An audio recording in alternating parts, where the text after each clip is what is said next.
Peace and abundance, family. Listen, if you're a man between the ages of 21 and 50 and you struggle with confidence, this video is for you. So today I'm going to be going over the difference between confidence versus identity, right? And how a lot of men get confidence wrong, okay? And why focusing on identity is superior than confidence. Listen, if you're somebody that loves personal development, law of attraction, and all things in between, you're gonna love my channel and you're gonna love this video. So make sure you tap in, like, comment, subscribe, but also make sure you watch this video to the very end so you can get the full message, right? Now, listen, for my guys out there, man, that are struggling with this, listen, you don't lack confidence, you lack identity, okay? Now let's define these things, because I feel like when it comes to understanding concepts, frameworks, and the likes, it's very important to understand the definition of the words that we're using. A lot of times people use words and they don't really clearly define the terms that they're using, right? So the first thing, like confidence. Confidence is the feeling, right? And this is, Google's definition, the feeling or belief that one can have faith or rely on someone or something. Okay, the feeling or belief that one can have faith or rely on someone or something. Okay, now identity.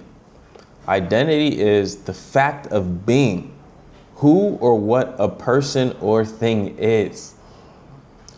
The fact of being who or what a person or thing is. Do you see the clear difference already? Okay, so confidence is a feeling, y'all. Feeling or belief, but it starts with the feeling, okay? Now, identity is the fact of being, who or what a person or thing is. So if we could condense this and make this concise, confidence is a feeling, identity is a being, a beingness. Now, quickly, I want to speak on something. So being is so important, right? Because in the process of, there's a 3-step process that I like to call the being, doing, having, right? And being is the foundation. When you're being something, like when you're being a certain identity, when you're living in the beingness of something and being intentional about it, it ultimately affects your doingness, okay? And what you do, your action. So your being is your mindset, your identity, right? And your doingness is your actions and your behavior. And your doingness ultimately affects your havingness, your results and your outcomes in life, okay? So this is why beingness at the foundation is so important, and you can see how it's linked to identity, okay? Now, the thing with confidence is not constant. It's not a constant, okay? Confidence can come and go. It's not reliable, right? Now, let's take, for example, what a lot of men experience in the sphere of confidence, right? Especially when it comes to like dealing with women, right? So one rejection, a lot of times, like when a man gets rejected, sometimes, like not every man, because some men know how to deal with this, right? Some men are professionals, but a man may get rejected and then it hurts their confidence, right? Or, they have one bad day and they may spiral, right? Now,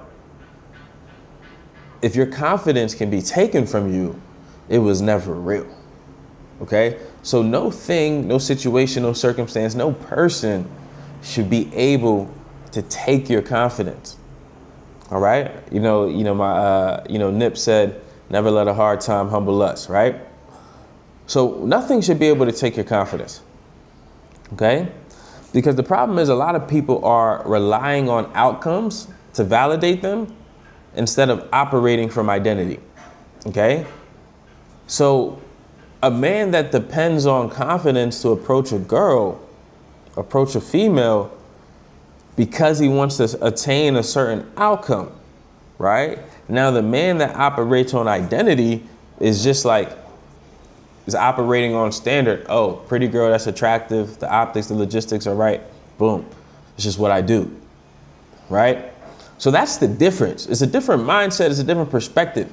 When you're operating from confidence, you're operating from a feeling. When you're operating from identity, you're operating from standards. Okay? That's the clear difference, y'all. And it's important to get this distinction. All right? Now, let's take this a little bit deeper. Let's go a layer deeper here. Behavior is a representation of identity. How you behave is a representation of your identity. What is identity? Identity is what you identify with. What are the things? It could be principles, it could be standards, it could be whatever it is. If you identify with it, then it's a part of your identity. Okay? So behavior is a representation of identity.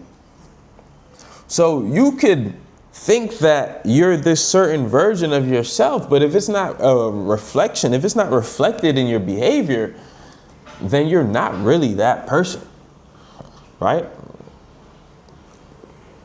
Now, and this is why, like, one of my favorite concepts is like, be great in private and you'll be rewarded in public. Or be great in private and you'll be praised in public. Because, like, when it's a part of your identity, it's not for show. It's just who you are. You do what you do. So that means you do it in private even when nobody's watching. That's identity, right? Identity is not about the outcome. It's not about the result. It's about the standard. Right? Now, think about this. When we think about identity, think about this. Simplify this. In order to be confident, you have to do the things a confident man does. Okay? And this is why things like fitness is so important. And, you know, I'm sure there's been many studies done on this and the fact that men that work out probably have more confidence, right? Because they have a stronger identity. So in order to be confident, you have to do what a confident man does. A lot of men are out here seeking confidence, but not doing the things that a confident man does. So it's a logic fail. All right? So one of the things that you have to get clear on is, who do I want to be? Right? Like, who do I want to be? Like, clarity of identity. Okay? You gotta have clarity of identity. If you don't know who you need to be, you cannot even set the standards that you need to live by. And being able to set those standards is super, super important, because now you have the guardrails. You have your guardrails of what's acceptable and what's not.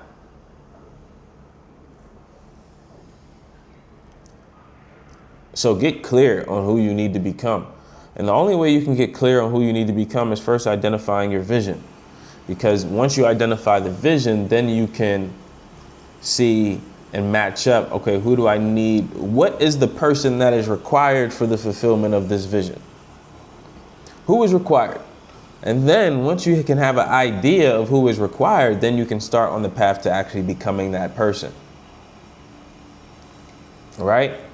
So, gentlemen, no longer are we relying on confidence. We're relying on identity. We're relying on standards. We're relying on principles. We're not even relying on feelings. No, it's not acceptable. Identity, beingness. That's what we on. Much love, everybody. Thanks for tapping in. Man, if you enjoyed this video, continue to tap in, man. Hit the notification bell. Make sure you're alerted when a new video drops. Man, these videos drop randomly, but you will get 4 a week from me, all right? But much love, everybody. Peace, love, and abundance. Talk to y'all soon.